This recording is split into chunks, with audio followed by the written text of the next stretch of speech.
I want you to step into the pre-dawn darkness of Caracas, Venezuela.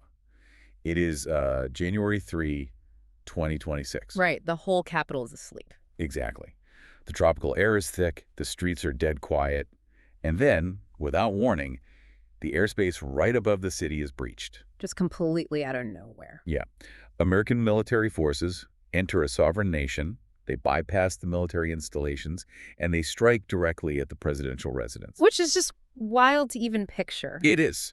Within a matter of hours, the perimeter is secured, they breach the gates, and the sitting president of Venezuela, Nicolas Maduro, along with his wife, Celia Flores, are arrested by foreign operatives Yeah. on their own soil. Yeah. They're heavily guarded, bundled onto an extraction aircraft, and flown straight to New York to face federal criminal charges. I mean, it's the kind of geopolitical shockwave that fundamentally rewrites the rules of international engagement, Oh, absolutely. extracting a head of state from their own capital by a foreign military power. It's something you expect in, like, a high-concept political thriller, not on the morning news. Right. And, the official White House press release framed the entire operation as a targeted strike against narco-terrorism. Sure, that was a public angle. But we need to look at what happened the very next day. Former U.S. President Donald Trump, who has returned to office in this 2026 scenario, steps to the podium. And he doesn't talk about human rights. Nope. He doesn't focus on the drug trade either. He says, and I'm quoting his exact words here, he says, "The oil companies are going to go in and rebuild their system. It was the greatest theft in the history of America." Yeah, that phrase right there. The greatest theft in the history of America. That is the skeleton key for this entire event. It really is. Because it instantly strips away the diplomatic veneer. It bypasses all the rhetoric about democracy or cartels, and it points directly downward to the subterranean reality right beneath their feet. And that is exactly the core mission of our deep dive today. We are pulling apart a century-long battle over the single largest concentration of wealth on planet Earth. 100 years of history. Yeah. We're looking at a struggle that began with a violently erupting oil well back in 1914 and how it cascaded into this totally unprecedented military raid. It's a massive story. We are examining the crushing tension between a sovereign nation's right to control its own resources and the sheer inescapable gravity of global energy hegemony. Because, frankly, if you want to understand the mechanics of the modern world, you have to understand the gravity of oil. You really do.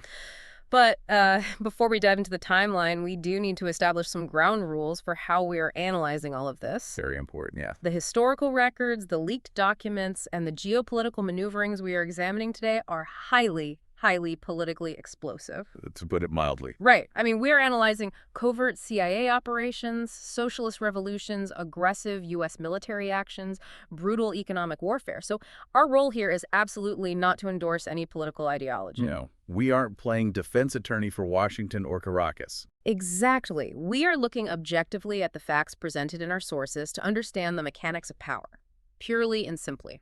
And for you listening, I really want to underline exactly why this matters to your daily life. Because this isn't just, some distant political squabble in a South American capital. Not at all. This is a masterclass in global macroeconomics. The chess moves we are talking about today, they dictate the price you pay at the gas pump. They influence your heating bills? Yes. They affect global inflation rates.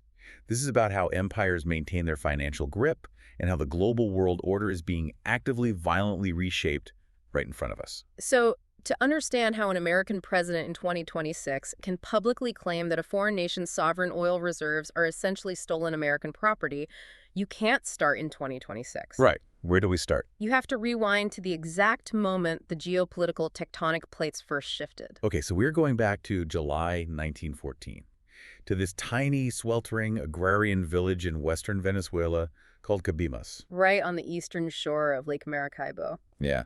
And they are drilling, a well-known as Barroso number 2. For weeks, it's just grueling, muddy, miserable work. And then the earth literally fractures. It just blows wide open. A geyser of crude oil explodes out of the ground. And it doesn't just bubble up. It violently erupts into a 200-foot-high fountain of black crude. Wow. It rains oil over the entire region for over a week before they can even figure out how to cap the thing. I mean, the physical reality of that blowout, it signaled an economic reality that the world had never really seen at that scale before. It changed everything. It did. The Barroso Gnome 2 well proved that the Maracaibo Basin was sitting on just an absolute ocean of petroleum. In a single afternoon, Venezuela's destiny was completely hijacked. Right, because before that, what were they exporting? Coffee. Coffee and cocoa, mostly agricultural stuff. But suddenly, they were the absolute center of the global energy map. By the late 1920s, they were the single largest oil exporter on Earth. Think about the pure chaos of that. I mean, imagine waking up and finding a winning lottery ticket buried in your backyard worth billions of dollars. Sounds great on paper. Right, but before you can even walk down to the bank to cash it, 3 of your massive, heavily armed neighbors just kick down your back fence. Yeah, that's a good way to put it. You've got Royal Dutch Shell, Yep. you've got the Rockefeller Empire Standard Oil, and you've got Gulf Oil.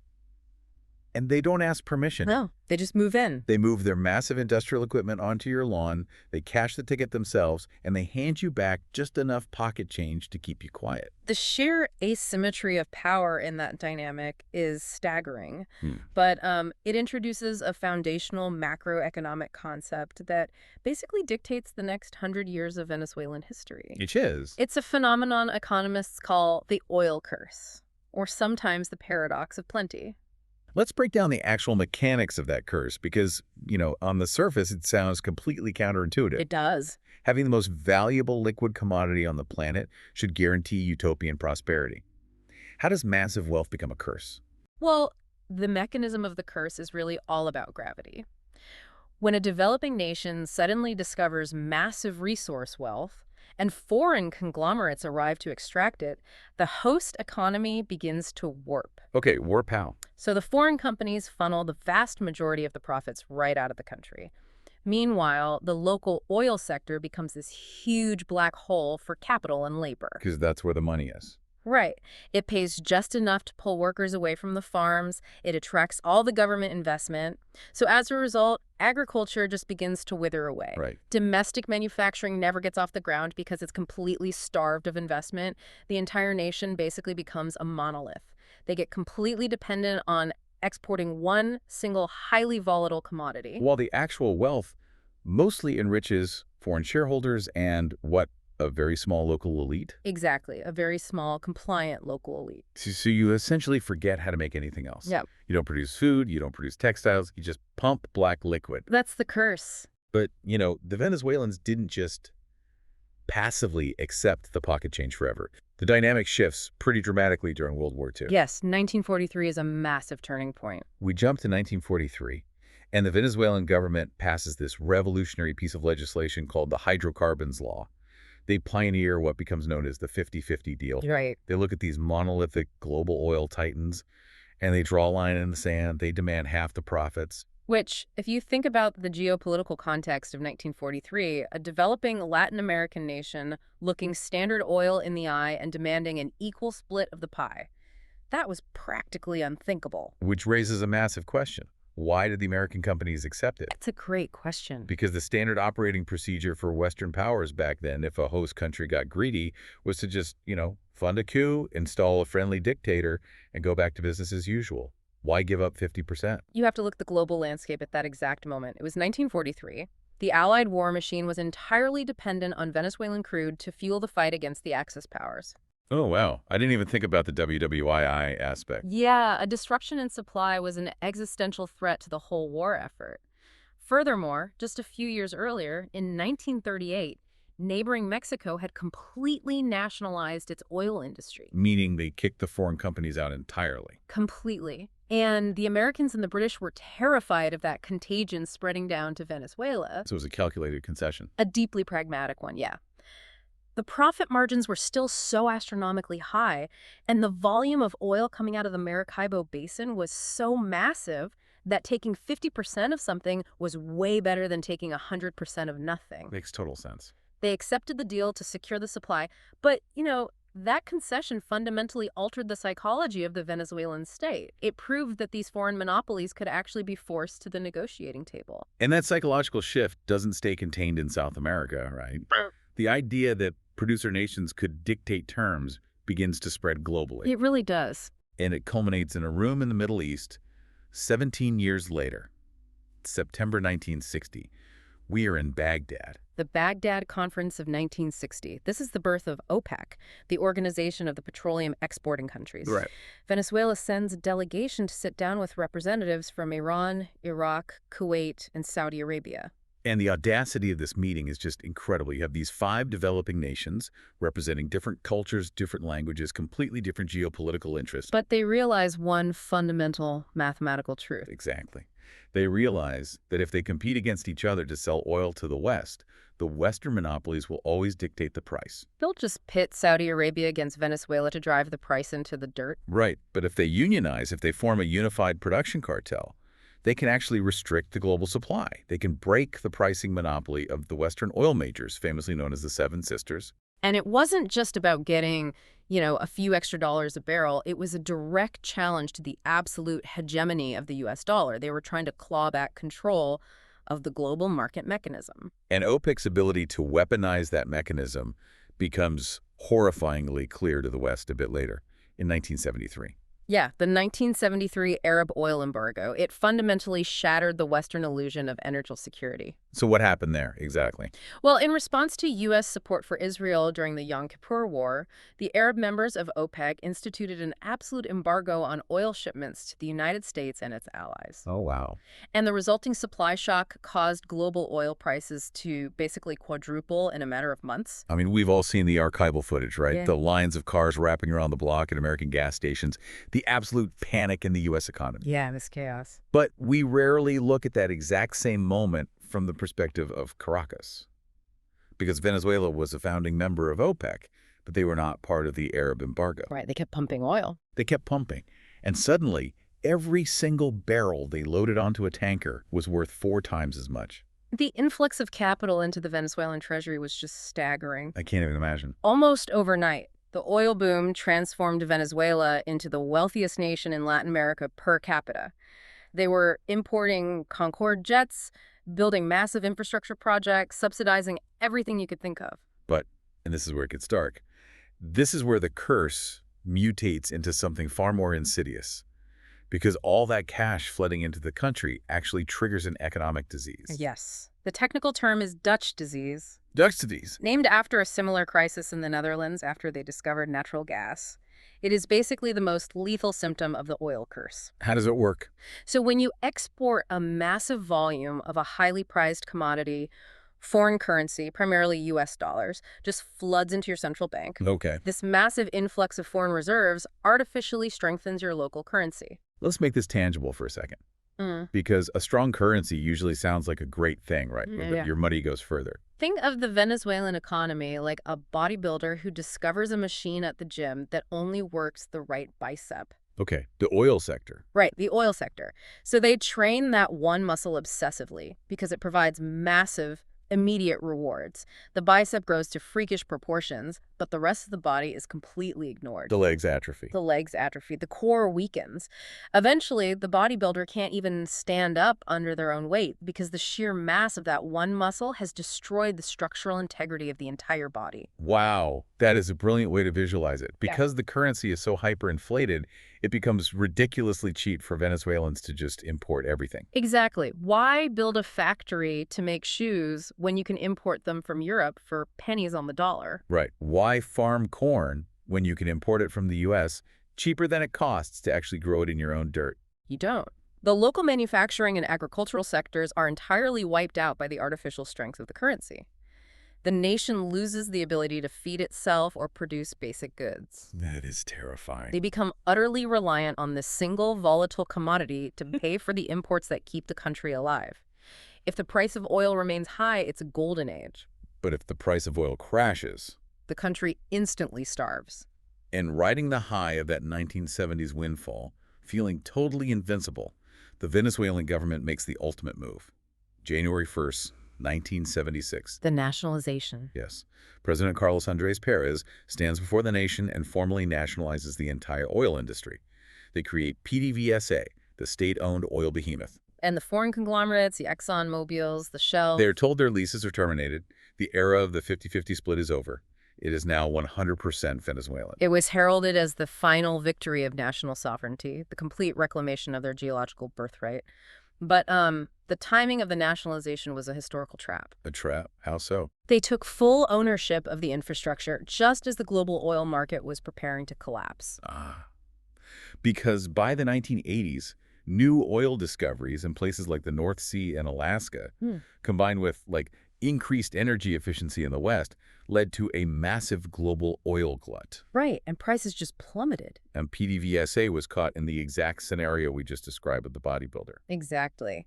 The government had built an incredibly expensive, heavily subsidized society based on the assumption that oil would remain expensive forever. Which it didn't. No. They had taken out massive international loans using future oil revenues as collateral. So when the price crashed, the revenue evaporated, but the debt remained. So the state oil company didn't even have the cash flow to maintain its own refineries, let alone explore for new wells? The infrastructure just began to decay, and the irony here is profound. By the 1990s, the Venezuelan government was essentially bankrupt. So what do they do? To keep the industry alive, they had to implement a policy known as the apertura petrolera, the oil opening. Wait, meaning they had to bring the foreigners back? Yes. They had to go back to the very foreign corporations they had kicked out in 1976, hat in hand, offering highly favorable terms to bring foreign capital and expertise back into the Orinoco Belt. Wow. It is a devastating cycle of boom, bust, and just humiliation. It really is. I mean, you have a population that knows, for an absolute fact, that they're sitting on top of the largest reserves of wealth on the planet. But they're watching their wages stagnate, their social services collapse, and foreign executives are returning to dictate terms all over again. You are basically building a psychological pressure cooker. And that pressure cooker is the exact socioeconomic breeding ground required for radical systemic upheaval. Right. When systemic inequality is paired with immense national resources, the anger in the streets stops being just a political talking point. It becomes a highly combustible, tangible force. And the spark that ignites that force is a charismatic, deeply polarizing military officer named Hugo Chavez. Yes, Chavez. But to understand the mechanics of Chavez's rise, we can't look at 1990s politics. We actually have to look at a 19th century ghost. The ghost of Simon Bolivar. Yes. Bolivar is the foundational titan of South American history. He is the military and political leader who led the wars of independence against the Spanish Empire in the early 1800s. Right. Liberating territories that would eventually become Venezuela, Colombia, Ecuador, Peru, and Bolivia. But Bolivar's core philosophy extended far beyond merely expelling the Spanish. He didn't just want separate independent nations, right? No, he wanted a massive, unified Latin American superstate. Because Bolivar understood that fragmented nations would always be economically subjugated. He envisioned a unified bloc strong enough to resist the inevitable imperial ambitions of the emerging power to the north. The United States. Exactly. So when Hugo Chavez steps onto the public stage, he doesn't just run as like a populist reformer. He legally changes the name of the country to the Bolivarian Republic of Venezuela. He frames his entire political movement as the Bolivarian Revolution. He is explicitly telling the working class, look, the Spanish conquistadors are gone, but they were simply replaced by American oil executives in tailored suits. I am here to finish the War of Independence. It was a rhetorical masterstroke. I mean, by wrapping his economic policies in the mythology of Bolivar, Chavez made opposition to his agenda seem like treason against the founding father of the nation. And his introduction to the nation was equally theatrical, honestly. In 1992, as a paratrooper commander, Chavez leads a failed military coup against the government. The coup collapses, Right. and he is arrested. Right, but before he is taken to prison, the government makes a fatal miscalculation. They actually allow him to address the nation on live television to tell his remaining rebel forces to stand down. It was supposed to be this moment of public surrender. But instead, Chavez used the airwaves to speak directly to the impoverished masses. He took full responsibility for the rebellion, and then he delivered a phrase that literally changed the trajectory of the country. He said the objectives of the movement had not been achieved. Por ahora, for now. 2 words, por ahora.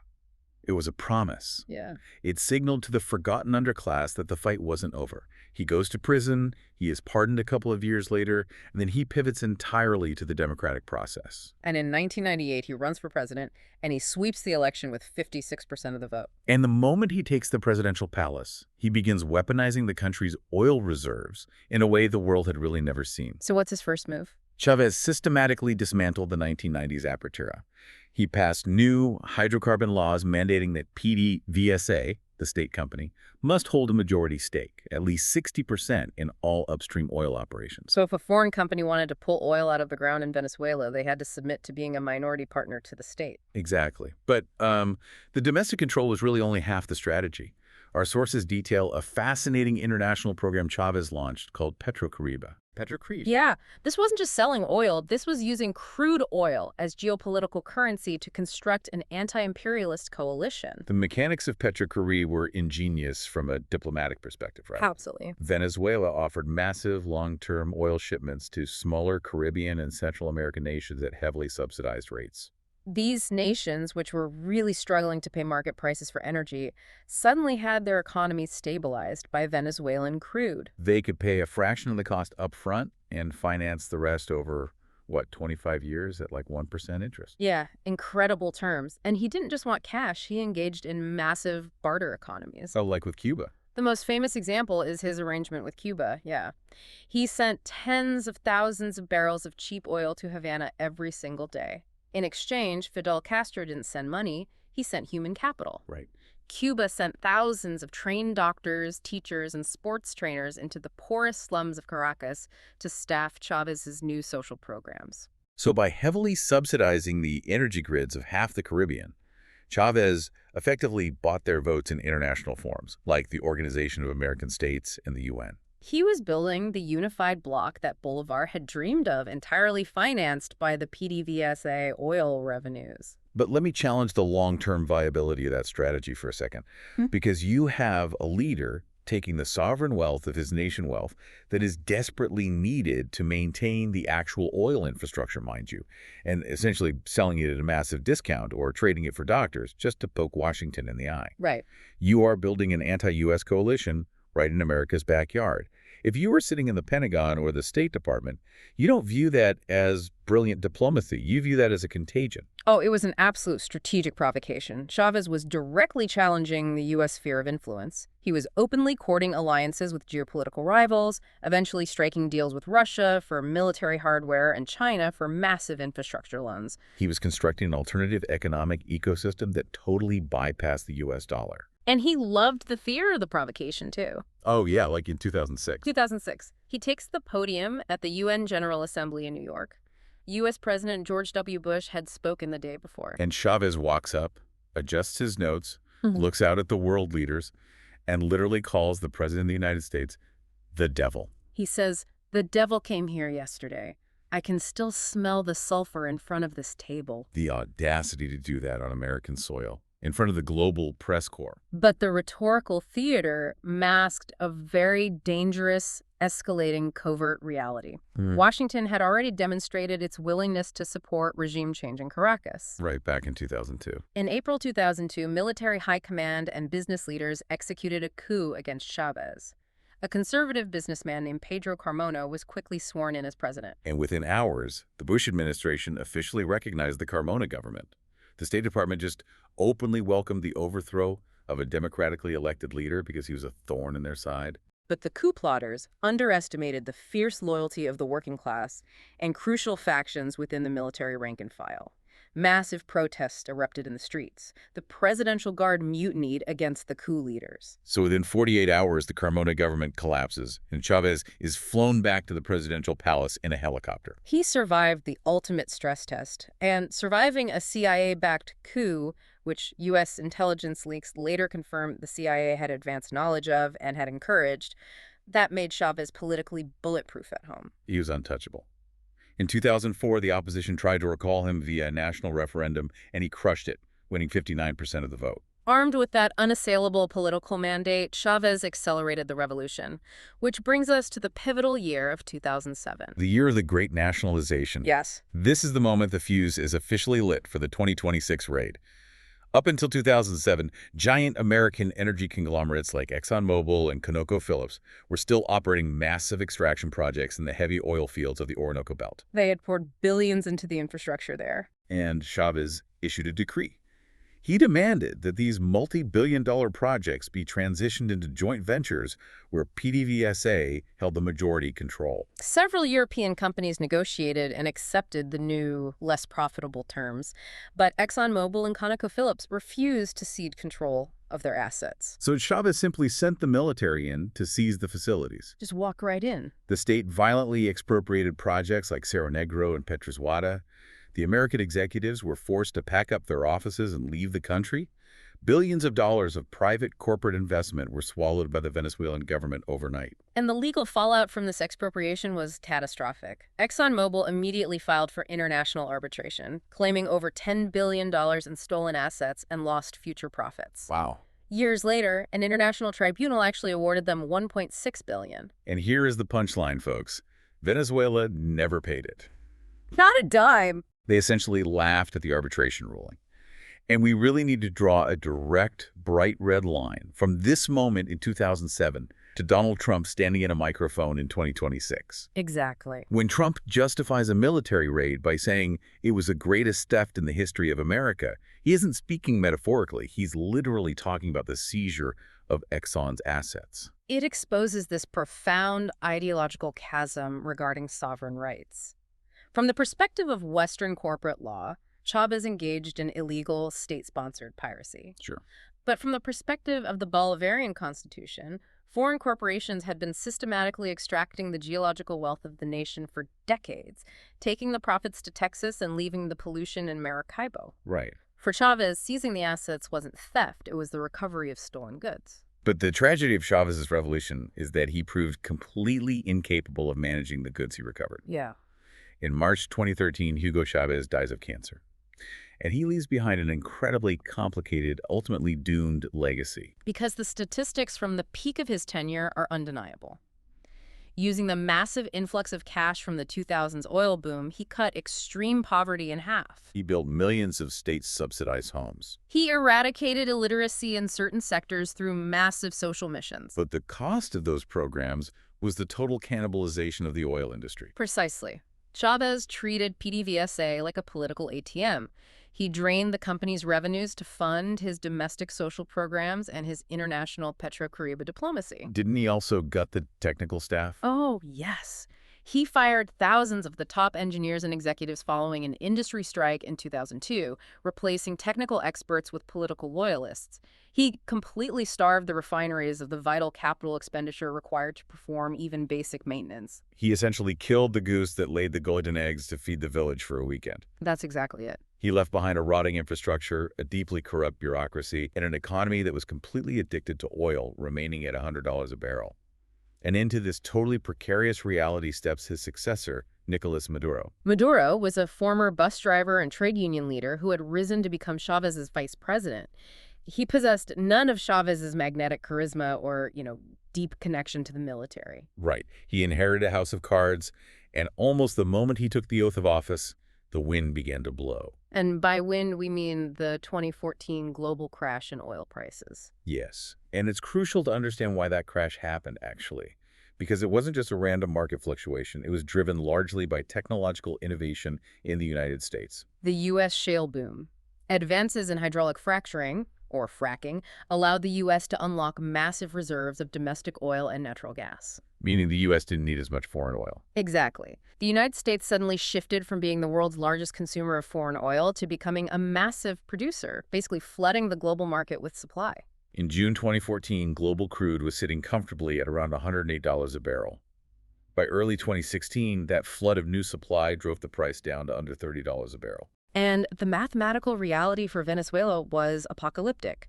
You have a nation where 95% of export earnings come from a single commodity, and the value of that commodity evaporates by 70%. They just couldn't survive that. The government could no longer afford to import food, medicine, or industrial components. The human suffering on the ground was unfathomable. We saw hyperinflation hit levels that are hard to even conceptualize, like millions of percent per year. The currency, the bolivar, became literally worthless People were using stacks of cash to weave handbags. because the paper was worth more as a craft material than as actual currency. The import infrastructure completely collapsed. Supermarket shelves were stripped bare, hospitals ran out of basic antibiotics, surgical gloves, insulin, preventable diseases resurged. And it sparked the largest migratory crisis in the modern history of the Western Hemisphere. Over 8 million Venezuelans, roughly a quarter of the entire population, just packed up whatever they could carry and walked across the borders into Colombia, Brazil, and eventually up through Central America. An exodus driven by sheer starvation. But, while Maduro's economic mismanagement and the systemic rot left by Chavez were massive factors in the collapse, the narrative of a purely self-inflicted socialist failure is incomplete. Very incomplete. Because as the building began to collapse, Washington saw an opportunity to bring out the wrecking ball. This is where we must dissect the architecture of the U.S. hybrid war. Hybrid war. It sounds like an academic buzzword, but the reality on the ground is brutal. How do you destroy a nation's government without firing a single Tomahawk missile? Right. How do they do it? You deploy the full weight of the U.S. Treasury Department. A hybrid war recognizes that in a deeply interconnected global financial system, economic isolation can be far more destructive than a kinetic military strike. You surround the target nation with an invisible financial blockade. Right. You cut them off from credit, from global trade mechanisms, from the ability to even process transactions. So the bank vault analogy. I love this analogy. Explain it. So Venezuela is sitting on 300 billion barrels of oil. They are locked inside a vault filled with gold. But Washington changes the locks on the outside. Right. Venezuela has all the wealth in the world, but they cannot legally sell it to buy a single shipment of wheat because no bank in the world is allowed to process the transaction. Let's break down the timeline of how they actually sealed that vault. The legal architecture of the siege was built in stages. In 2014, the U.S. Congress passed the Defense of Human Rights in Venezuela Act, allowing the government to sanction specific individuals, freezing the personal U.S. bank accounts of Venezuelan military and political officials. Kind of a targeted warning shot. Exactly. Then, in 2017, the Trump administration escalates aggressively. They ban the trading of new Venezuelan government debt, or PDVSA bonds, in U.S. financial markets. Which means Venezuela can no longer restructure its massive debts. They are totally locked out of Wall Street. And then comes the kill shot, January 2019. The U.S. imposes absolute crushing sanctions on PDVSA itself. The state oil company is officially radioactive. All of its property under U.S. jurisdiction is blocked. But the real weapon here isn't just stopping American companies from buying Venezuelan oil. The true weapon of mass economic destruction is the mechanism of secondary sanctions. That's the real chokehold. I really want us to drill down into the mechanics of this, because if you don't understand secondary sanctions, you don't understand modern American power. How does the U.S. dictate what a Greek shipping company or a Chinese bank does? It relies entirely on the supremacy of the U.S. dollar and the SWIFT banking network. The Office of Foreign Assets Control, or OFAC, essentially issues a global ultimatum. They announce that any company, anywhere in the world, that engages in material transactions with PDVSA will be sanctioned themselves. So if I'm an executive at an Indian refinery and I want to buy cheap Venezuelan crude, the U.S. Treasury tells you, you can buy their oil if you want, but if you do, your refinery will be completely cut off from the U.S. financial system. You will not be able to clear transactions in U.S. dollars. U.S. banks will not do business with you. And since global commerce runs on the dollar, being cut out of the U.S. financial system is an immediate death sentence for any multinational corporation. Precisely. So the Indian refinery walks away. The European shipping insurers refuse to insure tankers carrying Venezuelan oil, so the ships can't legally dock anywhere. Right. The foreign suppliers of naphtha and chemical diluents, which Venezuela desperately needs to thin out its heavy tar-like crude so it can actually flow through pipelines, they all cancel their contract. It is a systemic strangulation. Without the chemical diluents, the oil literally solidifies in the pipes. Production just goes into a free fall. It crashed. Historically, Venezuela pumped over 3 million barrels a day. Under the weight of these sanctions, production crashed to roughly 900,000 barrels, and at its lowest point, hovered near 300,000 barrels a day. And the oil revenue vanished, accelerating the humanitarian collapse. And while they applied this economic chokehold, the U.S. unleashed a really bizarre diplomatic offensive. Oh, the Juan Guaido era. Yes. In early 2019, Washington formally recognized a relatively unknown Venezuelan opposition politician named Juan Guaido as the legitimate interim president of the country. This created one of the most absurd realities in modern geopolitical history. Yeah. You had over 50 nations, led by the U.S., loudly declaring that Guaido was the rightful head of state. He was invited to the State of the Union address in Washington. He was given control of Venezuelan assets frozen in U.S. banks. Yet, inside the borders of Venezuela, Guaido controlled absolutely nothing. Exactly. It's almost darkly comical. You have a globally recognized president who couldn't legally issue a parking ticket in downtown Caracas. He had no institutional power. Right. Maduro, despite overseeing the economic ruin, maintained the absolute loyalty of the military high command. He sat in the Miraflores Palace, he controlled the borders, the ports, and the police force. The U.S. assumption that recognizing Guaido would trigger a rapid military fracture and a bloodless coup was just a catastrophic intelligence failure. So Maduro dug in. He relied on military repression to crush domestic protests, and he leaned heavily on international lifelines from Russia, China, and Iran to bypass the sanctions through illicit shadow market oil sales. So we hit a stalemate. Until the U.S. election. Right. The Trump administration leaves office, and we get a brief, pragmatic interlude under President Joe Biden. The Biden administration looked at the reality on the ground. Maduro wasn't leaving, and the global energy market was reeling from the geopolitical fallout of the war in Ukraine. They needed more oil on the market. Exactly. So the Biden team pivots to a strategy of negotiated leverage. In late 2023, they broker the Barbados Agreement. What did that entail? The U.S. agrees to temporarily lift massive sectors of the oil and gold sanctions. They grant Chevron a specialized license to actually pump and export Venezuelan oil to the U.S. Gulf Coast to pay down historical debt. But the catch was that Maduro had to commit to holding free, fair, and internationally monitored presidential elections in 2024. It was a gamble, and Maduro took the deal to get the cash flowing. But when the July 2024 election arrived, the process violently derailed. Independent observers, foreign governments, and verified voting tallies collected by the opposition clearly indicated that the opposition candidate had won by a massive margin.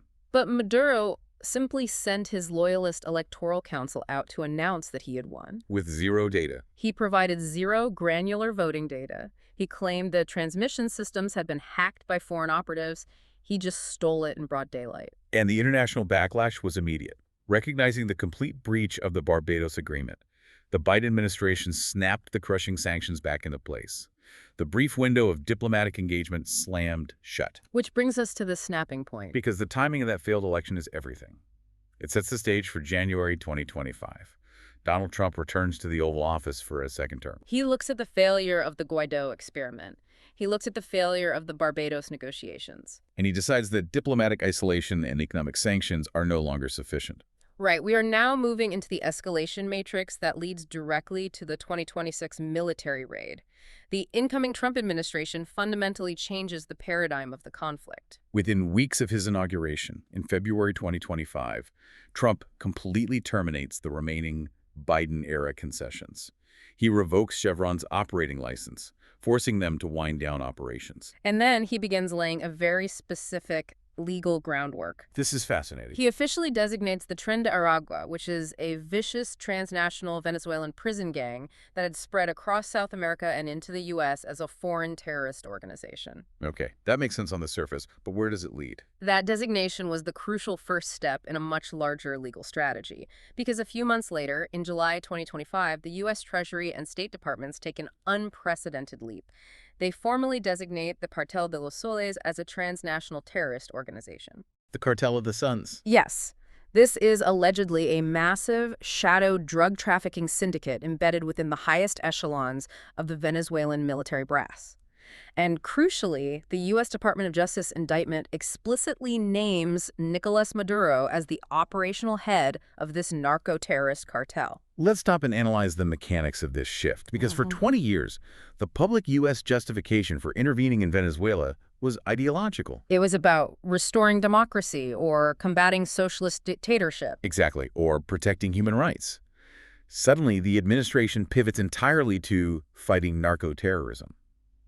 Why does that narrative shift matter? Is it just PR to get the American public on board? It is not PR. It is legal architecture. When you accuse a foreign government of human rights abuses or electoral fraud, international law, specifically the UN Charter, strictly protects their sovereign immunity. Right. Sovereign immunity is the foundational rule of international relations.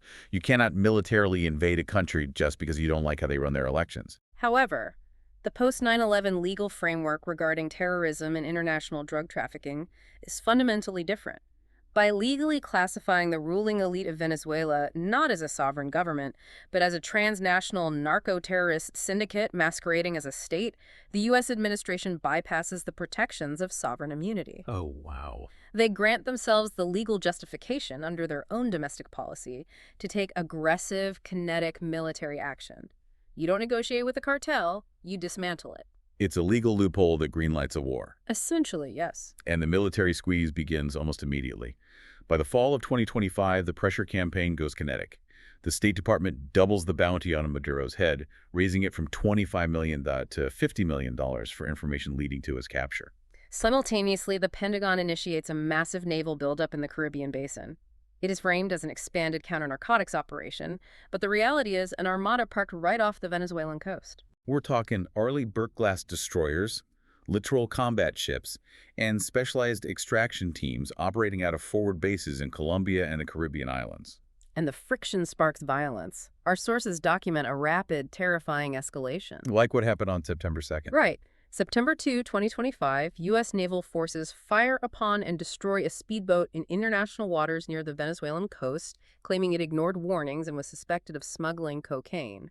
11 Venezuelan nationals are killed. Over the next 3 months, the U.S. essentially establishes a de facto naval blockade.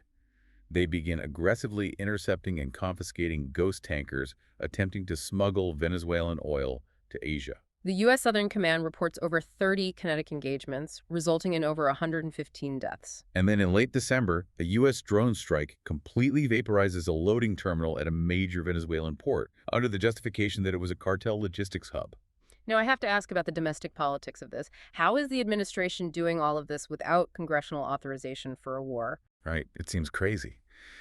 But our sources say the executive branch relies heavily on the 2001 authorization for use of military force, stretching the definition of associated forces to include cartels that allegedly partner with known terror networks. They kept the operations deeply compartmentalized. Yeah, avoiding formal briefings to Congress to prevent leaks, arguing that operational security regarding the drug war superseded traditional oversight. They were preparing the battlefield in total secrecy. Which brings us back to the pre-dawn darkness of January 3, 2026. The climax of the century-long struggle. Right. U.S. Special Operations Forces execute a decapitation strike. They infiltrate Caracas, breach the Miraflores perimeter, and physically extract Nicolas Maduro and Cilia Flores. They fly them to New York. They are booked into a federal detention center.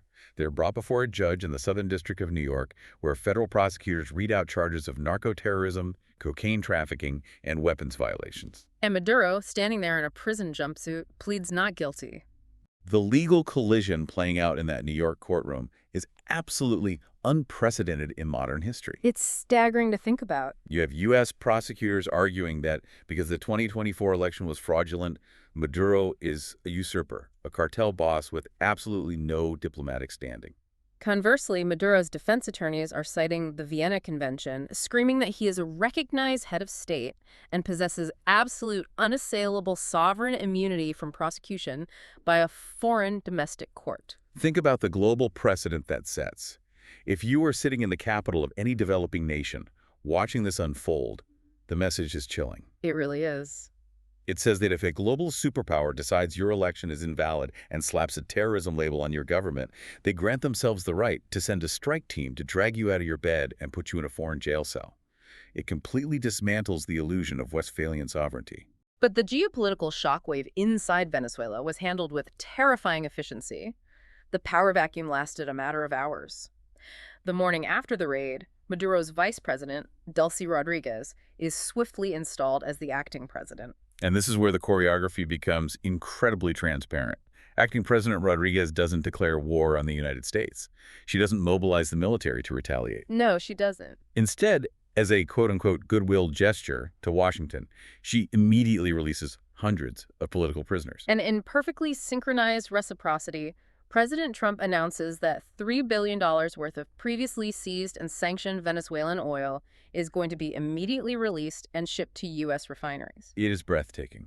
The transition from a kinetic military strike on a sovereign capital to a commercial oil transaction happens in under 48 hours. It proves that the raid was never fundamentally about putting a drug trafficker in a jail cell. It was about forcing the vault open. Exactly. And to understand why they were willing to risk an international incident of this magnitude, we have to look at the prize inside that vault. We have to look at the numbers. The number that defines the entire geopolitical calculus of the 21st century is 303 billion. The Orinoco Belt and the Maracaibo Basin hold 303 billion barrels of proven recoverable oil reserves. I really need to contextualize that number because humans are bad at comprehending billions. Yeah, give us some perspective. Saudi Arabia, the kingdom that effectively acts as the central bank of global energy, the nation that built skyscrapers out of the desert, possesses roughly 267 billion barrels. Wait, really? Yes. Venezuela has more oil than Saudi Arabia. They have more oil than Russia. They possess the largest ocean of petroleum in the history of the planet. But under the crushing weight of sanctions and domestic corruption, they were barely pulling 900,000 barrels a day out of that ocean. But the U.S. administration knows that if they can install a compliant government in Caracas, and if U.S. supermajors like Chevron, Exxon, and Halliburton are allowed to bring in their capital, their seismic technology, and their engineering expertise to rebuild the rotting infrastructure. Venezuela could rapidly return to pumping 3 to 4 million barrels a day. Exactly. And the impact of an extra 3 million barrels a day flooding the global market is seismic. It is a weapon of mass economic manipulation. Right. Just days after the raid, on January 14, 2026, the U.S. Department of Energy announces the completion of a $500 million oil deal with the new Venezuelan acting government. And it's just the first tranche of a massive $2 billion infrastructure and extraction package. This strategy perfectly aligns with the core tenets of the America First agenda. By violently unlocking the Venezuelan reserves and flooding the market, the U.S. guarantees significantly cheaper gas prices for the American consumer. It ensures massive generational profits for American energy companies returning to the exact fields they were kicked out of by Chavez in 2007. And crucially, it shatters OPEC's ability to restrict supply and dictate global pricing. But the brilliance of the 2026 raid, from a purely ruthless, strategic perspective, is that the oil was only the first domino. Right. Our sources detail how this single military operation served as a geopolitical 3-for-1 strike against America's greatest global rivals. It was a masterstroke of collateral damage. Let's look at the chessboard. Target number 1 was Russia. Right, because for the last decade, Vladimir Putin had treated Venezuela as his primary military and economic proxy in Latin America. The Kremlin had loaned Caracas billions of dollars. They had stationed Russian military contractors and technical advisors in Venezuelan bases. They were selling them fighter jets and air defense systems. So by extracting Maduro and installing a government compliant to Washington, the U.S. effectively evicted Russia from the Western Hemisphere. They totally erased the Kremlin's foothold. Target number 2, Iran. Iran had formed a really tight resistance alliance with Venezuela, right? Yes, they were two heavily sanctioned petrostates sharing strategies on how to evade U.S. blockades. Iran was sending ghost tankers of chemical diluents to keep Venezuelan refineries running. And more dangerously, didn't Iran establish drone manufacturing facilities on Venezuelan soil? Yes, exporting military technology right into the Caribbean, and that alliance is now vaporized. And then there's target number 3, which is arguably the most critical threat to the American empire, China. Beijing had deeply embedded itself in Venezuela through massive oil-for-loan agreements. But the true threat to Washington wasn't just that China was buying the oil, it was how they were buying it. Explain that. The Chinese were purchasing Venezuelan crude using the yuan, completely bypassing the U.S. banking system. Oh, wow. This is the crux of the BRICS agenda, isn't it? The coalition of Brazil, Russia, India, China, and South Africa actively working to de-dollarize the global economy. Exactly. The power of the American empire rests on the fact that global commodities, especially oil, are priced and traded in dollars. When the nation with the largest oil reserves on Earth starts selling its primary asset in Chinese currency, it isn't viewed as a market shift in Washington. It is viewed as an existential threat to the survival of the republic. So by seizing control of the Venezuelan supply chain, the U.S. violently closed that bypass route. They forced all of that future oil trade back into the dollar-denominated clearinghouses in New York. It's incredible. With one pre-dawn raid, they broke OPEC's pricing power, kicked Russia out of the hemisphere, destroyed an Iranian drone hub, and sabotaged China's assault on the U.S. dollar. And we must note the silent victims in this power play, too. India. Right, India had become a massive buyer of heavily discounted Venezuelan heavy crude. It was perfect for their specialized refineries, and it insulated the Indian economy from Middle Eastern price spikes. But with U.S. corporate interests taking over the supply chain and directing the flow, India loses direct access to that cheap, independent energy source. It demonstrates how a raid in a South American capital dictates the inflation rate in Mumbai. But I want us to pull the lens back even further, because everything we've described, the sanctions, the blockades, the military extraction, looks to a vast majority of the global South like sheer, unadulterated imperialism. Oh, absolutely. To understand why policymakers in Washington feel legally, morally, and strategically justified in taking these actions, we have to examine the ideological bedrock of American foreign policy. We have to look at the ghosts haunting Washington. Our sources identify three core ideological frameworks that drive this behavior. The first and most foundational is the Monroe Doctrine. Which is often taught in high school history as a defensive policy, right? Yeah. President James Monroe in 1823 declaring that the Americas were no longer open for European colonization. It was born as a warning to the Spanish and British empires.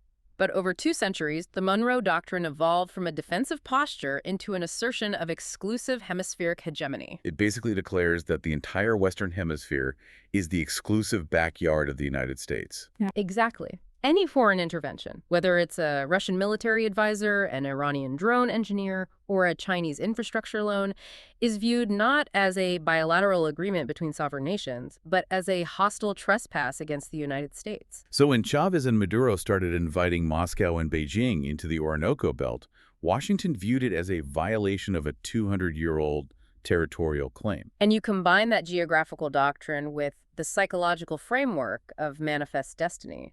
The 19th century conviction that the United States possesses a providential, almost divine mandate to spread its system of governance and its economic model across the continent. This is where the morality gets weaponized. If you fundamentally believe that your political and economic system is the pinnacle of human development, and you look south and see a nation collapsing under socialist mismanagement, intervention is no longer viewed as imperialism. It is framed as a moral obligation to fix a broken neighbor. You are delivering them from darkness, whether they ask for the delivery or not. And you ground both the Monroe Doctrine and manifest destiny into the modern existential reality of dollar hegemony. We touched on this with China, but it really cannot be overstated. The U.S. can sustain its massive national debt and fund its global military apparatus only because the world is forced to hold U.S. dollars to buy energy. The empire defends the currency at all costs.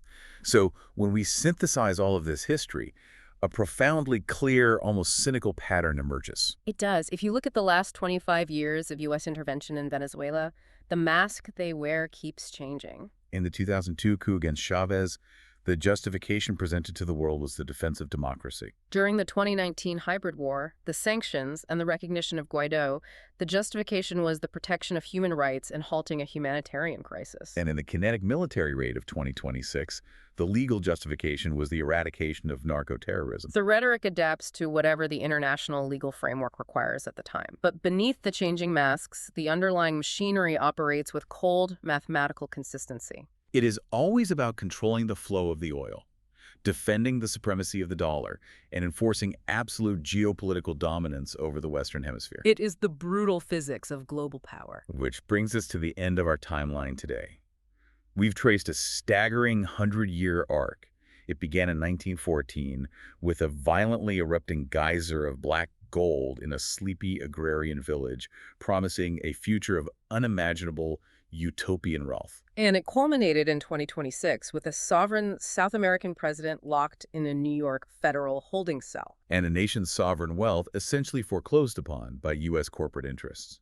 But as we analyze the grand chess moves of the superpowers, we must never lose sight of the board itself. We must remember the true cost of the oil curse. The millions of everyday Venezuelans who were caught in the crossfire of this century-long proxy war. The families who endured the hyperinflation, the mothers who couldn't find antibiotics, the millions forced into exile while empires fought over the geological lottery ticket buried beneath their homes. It is a profoundly sobering reality. Yeah. But as we wrap up this deep dive, I want to leave you, our listener, with a final, highly provocative thought, something to consider as you watch the news over the next decade. It isn't explicitly detailed in the historical sources we've reviewed, but it is the massive looming shadow on the horizon. We have just spent the last hour dissecting the blood, the sweat, the covert coups, and the economic strangulation executed over 303 billion barrels of oil. A century of warfare for control of the ultimate energy prize. But look at the trajectory of the global economy right now. Look at the aggressive pivot toward green technology, the exponential rise of electric vehicle grids, and the desperate climate-driven push toward a post-carbon economy, We are witnessing the beginning of the end of the combustion era. which forces a devastating question. What happens if America just fought a brutal, highly illegal, 100-year war for a prize that is on the verge of becoming technologically obsolete? It's the ultimate tragic irony. Does the geopolitical weight of the oil curse finally lift from Venezuela because the oil simply loses its global value? Or does this nation, after a century of exploitation, political manipulation, and economic collapse, finally get its country back, only to realize they're holding a 300 billion barrel lottery ticket that no one in the world wants to cash anymore? That is a haunting prospect. Bucket. We will leave you to chew on that. Thank you for joining us on this deep dive. Keep questioning the headlines. Always look for the financial currents driving the political narratives. And remember that nothing on the global stage happens in a vacuum. We will see you next time.